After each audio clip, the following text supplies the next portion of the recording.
नमस्कार friends, welcome my channel friends. जय Shri Vishnu friends, आज की वीडियो स्टार्ट करते हैं। पौष पूर्णिमा 2025 पूर्णिमा कब है? पूजा विधि, व्रत कथा, महत्व। पूर्णिमा की तिथियां जानकर पाएं शुभ अवसरों का लाभ, जाने क्यों है यह जरूरी। पूर्णिमा कब है? पूर्णिमा तिथि का हिंदू धर्म में विशेष महत्व है। इस दिन किया गया व्रत सुख संपत्ति और संतान रत्न प्रदान करने वाला माना गया है। मान्यता है कि जो लोग पूरे विधि विधान से पूर्णिमा का व्रत करते हैं और इस दिन चंद्रमा का अर्घ्य देते हैं, उन पर भगवान विष्णु व माता लक्ष्मी की विशेष कृपा होती है। पौष पूर्णिमा 13 जनवरी 2025 सोमवार। पौष पूर्णिमा प्रारंभ 13 जनवरी सुबह के 5:03। पौष पूर्णिमा समापन 14 जनवरी रात के 3:56। क्या है पहले शाही स्नान का शुभ मुहूर्त? पंचांग के अनुसार नए साल पर पौष पूर्णिमा 13 जनवरी 2025 को सुबह 5:03 पर प्रारंभ होगी और 14 जनवरी 2025 को सुबह 3:56 पर समाप्त होगी। ऐसे में पौष पूर्णिमा 13 जनवरी सोमवार को होगी। इस दिन पौष पूर्णिमा का स्नान भी किया जाएगा। धार्मिक मान्यताओं के अनुसार पौष पूर्णिमा के स्नान का ब्रह्म मुहूर्त सुबह 5:27 से लेकर 6:21 तक है। पौष पूर्णिमा पूजा विधि। पौष पूर्णिमा के दिन पूरे विधि विधान से लक्ष्मी नारायण की साथ में पूजा करनी चाहिए। इस दिन विष्णु भगवान को पीले रंग के फल, फूल और वस्त्र चढ़ाने चाहिए और लक्ष्मी माता को गुलाबी या लाल रंग के फूल और श्रृंगार का सामान चढ़ाना चाहिए। वहीं पौष पूर्णिमा के दिन सत्यनारायण की कथा पढ़ना पुण्यदायक माना जाता है। पौष पूर्णिमा तिथि के दिन ब्रह्म मुहूर्त में नदी में स्नान करने का विशेष महत्व माना जाता है। वहीं अगर आप नदी में स्नान नहीं कर सकते तो नहाने के पानी में गंगाजल मिलाकर घर में ही स्नान करें। पौष पूर्णिमा का व्रत रखने और इस दिन लक्ष्मी नारायण की विधिवत पूजा करने से घर में सुख संपत्ति और खुशहाली बनी रहती है। पौष पूर्णिमा का महत्व। सनातन धर्म में पौष पूर्णिमा का विशेष महत्व बताया गया है। इस दिन गंगा समेत पवित्र नदियों में स्नान करने की मान्यता है। इस दिन दान पुण्य भी किया जाता है। मान्यताओं के अनुसार इस दिन दान पुण्य करने से जन्म जन्मांतर के पाप कट जाते हैं। मान्यता है कि इस दान करना बड़ा फलदायी होता है। इस दिन दान पुण्य करने वालों पर जगत के पालनहार भगवान श्री हरि विष्णु की विशेष कृपा बरसती है। पौष पूर्णिमा व्रत कथा। पौष पूर्णिमा व्रत कथा। द्वापर युग में एक बार यशोदा मैया ने श्री कृष्ण से कहा कि तुम तो पूरे संसार के पालन करता हो, आज तुम मुझे कोई ऐसा व्रत बताओ जिसे करने से किसी भी स्त्री को विधवा होने का भय न रहे तथा इससे मनुष्यों की सभी मनोकामनाएं पूर्ण हों। श्री कृष्ण बोलते हैं कि माता, आपने बहुत ही सुंदर प्रश्न पूछा है, मैं आपको इसके बारे में विस्तार पूर्वक बताता हूँ। सौभाग्य प्राप्ति के लिए महिलाओं को 32 पूर्णमासियों के व्रत को करना चाहिए। इससे उनकी सभी मनोकामनाएं पूर्ण होती हैं और उन्हें सौभाग्यवती होने का आशीष मिलता है। अब मैं आपको इससे जुड़ी हुई कथा सुनाता हूँ। इस भूमंडल पर एक अत्यंत प्रसिद्ध राजा चंद्रहास से पालित अनेक प्रकार के रत्नों से परिपूर्ण कातिका नाम की एक नगरी थी। वहां पर धनेश्वर नाम का एक ब्राह्मण था और उसकी स्त्री अति सुशीला रूपवती थी। दोनों ही उस नगरी में बड़े प्रेम के साथ रहते थे। घर में धन धान्य आदि की कमी नहीं थी, लेकिन उनको एक बड़ा दुख था कि उनकी कोई संतान नहीं थी। इस कष्ट से वह अत्यंत दुखी रहते थे। एक दिन एक बड़ा तपस्वी योगी उस नगरी में आया। वह योगी उस ब्राह्मण के घर को छोड़कर अन्य सब घरों से भिक्षा लाकर भोजन किया करता था, लेकिन रूपवती से वह भिक्षा नहीं लिया करता था। एक समय वह किसी अन्य घर से भिक्षा लेकर गंगा किनारे जाकर भिक्षान को प्रेमपूर्वक खा रहा था।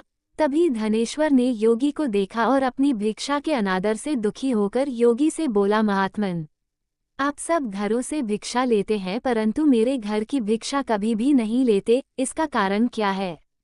योगी ने कहा कि निसंतान के घर की भीख पतितों के अन्न के तुल्य होती है और जो पतितों का अन्न खाता है वह भी पतित हो जाता है। चूंकि तुम निसंतान हो, अतः पतित हो जाने के भय से मैं तुम्हारे घर की भिक्षा नहीं लेता हूँ। धनेश्वर यह बात सुनकर अपने मन में बहुत दुखी हुआ और हाथ जोड़कर योगी के पैरों पर गिर पड़ा था। आर्तभाव से कहने लगा, हे महाराज, यदि ऐसा है तो आप मुझको पुत्र प्राप्ति का उपाय बताइए। आप सर्वज्ञ हैं, मुझ पर अवश्य ही यह कृपा कीजिए। धन की मेरे घर में कोई कमी नहीं, परंतु मैं पुत्र न होने के कारण अत्यंत दुखी हूँ। आप मेरे इस दुख का हरण करें, आप सामर्थ्यवान हैं। ये सुनकर योगी कहने लगे, हे ब्राह्मण, तुम चंडी देवी की आराधना करो। घर आकर उसने अपने स्त्री से सब वृतांत कहा और स्वयं तप के निमित्त वन में चला गया। वन में जाकर उसने चंडी देवी की उपासना की और उपवास किया।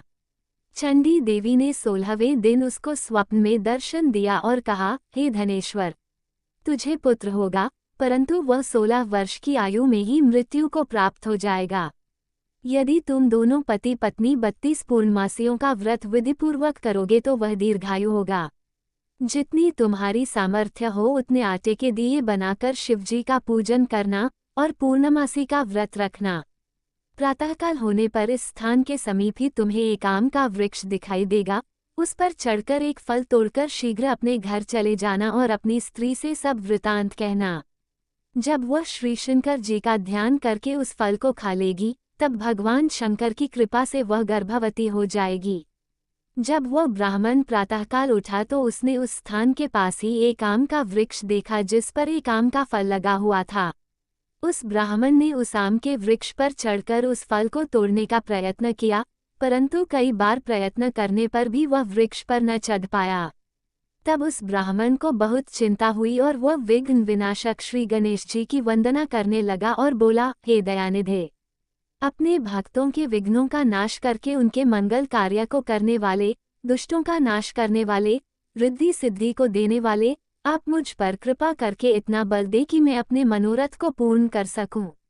इस प्रकार गणेश जी की प्रार्थना करने पर उनकी कृपा से धनेश्वर वृक्ष पर चढ़ गया और उसने एक अति सुंदर आम का फल देखा। उसने विचार किया कि जो वरदान से फल मिला था वह ये है, और कोई फल दिखाई नहीं देता। उस धनेश्वर ब्राह्मण ने जल्दी से उस फल को तोड़कर अपनी स्त्री को लाकर दिया और उसकी स्त्री ने अपने पति के कथनानुसार उस फल को खा लिया।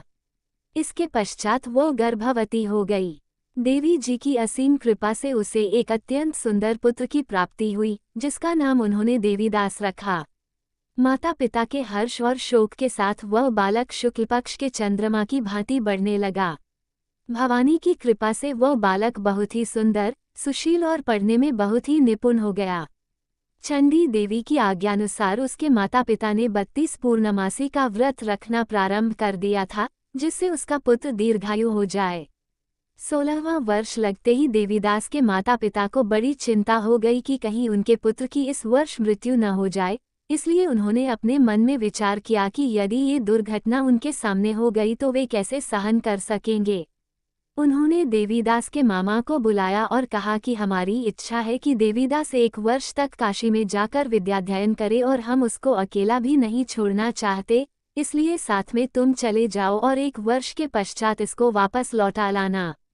सब प्रबंध करके उसके माता पिता ने काशी जाने के लिए देवीदास को एक घोड़े पर बैठाकर उसके मामा को उसके साथ विदा कर दिया। धनेश्वर ने अपनी पत्नी के साथ अपने पुत्र की मंगल कामना तथा दीर्घायु के लिए भगवती दुर्गा की आराधना और पूर्णमासियों का व्रत करना आरंभ कर दिया। इस प्रकार उन्होंने 32 पूर्णमासी का व्रत पूरा किया। कुछ समय पश्चात एक दिन वह दोनों मामा और भांजा मार्ग में रात्रि बिताने के लिए किसी ग्राम में ठहरे हुए थे। उस दिन उस गांव में एक ब्राह्मण की अत्यंत सुंदरी, सुशीला, विदुषी और गुणवती कन्या का विवाह होने वाला था। जिस धर्मशाला के अंदर वर और उसकी बारात ठहरी हुई थी, उसी धर्मशाला में देवीदास और उसके मामा भी ठहरे हुए थे। संयोगवश कन्या को तेल आदि चढ़ाकर मंडप आदि का कृत्य किया जा रहा था, लेकिन लग्न के समय वर को धनुर्वात, एक वायुरोग जिसमें शरीर धनुष की तरह झुककर टेढ़ा हो जाता है, हो गया।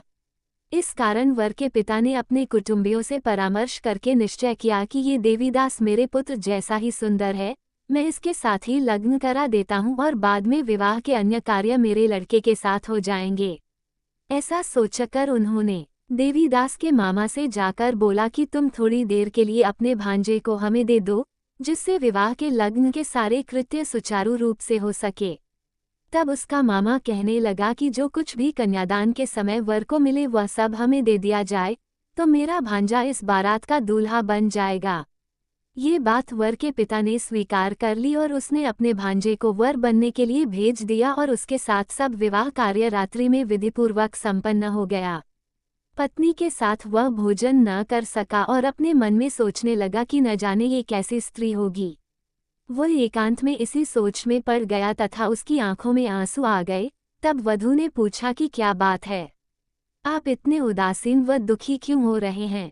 तब उसने सब बातें जो वर के पिता व उसके मामा में हुई थी उसको बतला दी। तब कन्या कहने लगी कि यह ब्रह्म विवाह के विपरीत कैसे हो सकता है।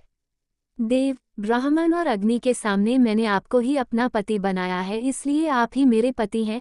मैं आपकी ही पत्नी रहूंगी, किसी अन्य की कदापि नहीं। तब देवीदास ने कहा, ऐसा मत करिए क्योंकि मेरी आयु बहुत कम है। मेरे पश्चात आपकी क्या गति होगी, इन बातों को अच्छी तरह विचार लो। परंतु वह दृढ़ विचार वाली स्त्री थी, बोली कि जो आपकी गति होगी वही मेरी गति होगी। हे स्वामी, आप उठिए और भोजन करिए, आप निश्चय ही भूखे होंगे। इसके बाद देवीदास और उसकी पत्नी दोनों ने भोजन किया तथा शेष रात्रि वे सोते रहे। प्रातःकाल देवीदास ने अपनी पत्नी को 3 नगों से जड़ी हुई एक अंगूठी दी, एक रुमाल दिया और बोला, हे प्रिय, इसे लो और संकेत समझकर स्थिर चित हो जाओ। मेरा मरण और जीवन जानने के लिए एक पुष्पवाटिका बना लो, उसमें सुगंधी वाली एक नव मल्लिका लगा लो, उसको प्रतिदिन जल से सिंचा करो और आनंद के साथ खेलो कूदो तथा उत्सव मनाओ। जिस समय और जिस दिन मेरा प्राणांत होगा, ये फूल सूख जाएंगे और जब ये फिर हरे हो जाएं तो जान लेना कि मैं जीवित हूँ। ये समझाकर वह चला गया। प्रातःकाल होते ही वहां पर गाजे बाजे बजने लगे और जिस समय विवाह के कार्य समाप्त करने के लिए वर तथा सब बाराती मंडप में आए तो कन्या ने वर को भली प्रकार से देखकर अपने पिता से कहा कि यह मेरा पति नहीं है। मेरा पति वही है जिसके साथ सत्र में मेरा पाणिग्रहण हुआ था। इसके साथ मेरा विवाह नहीं हुआ है। यदि यह वही है तो बताए कि मैंने इसको क्या दिया। मधुपक और कन्यादान के समय जो मैंने भूषण आदि दिए थे उन्हें दिखाए तथा रात में मैंने क्या गुप्त बातें कही थीं वह सब सुनाए। पिता ने उसके कथनानुसार वर को बुलवाया गया। कन्या की यह सब बातें सुनकर वह कहने लगा कि मैं कुछ नहीं जानता। इसके पश्चात लज्जित होकर वह वहां से चला गया और सारी बारात भी अपमानित होकर वहां से लौट गई। भगवान श्री कृष्ण बोले, हे माता, इस प्रकार देवीदास काशी विद्या अध्ययन के लिए चला गया। जब कुछ समय बीत गया तो काल से प्रेरित होकर एक सर्प रात्रि के समय उसको डसने के लिए वहां पर आया। उस विषधर के प्रभाव से उसके शयन का स्थान चारों ओर से विष से विषैला हो गया, परंतु व्रत के प्रभाव से उसको काट ना पाया क्योंकि पहले ही उसकी माता ने 32 पूर्णिमा का व्रत कर रखा था। इसके बाद मध्याह्न के समय स्वयं काल वहां पर आया और उसके शरीर से उसके प्राणों को निकालने का प्रयत्न करने लगा, जिससे वह मूर्छित होकर पृथ्वी पर गिर पड़ा। भगवान की कृपा से उसी समय पार्वती जी के साथ भगवान शंकर वहां पर आ गए।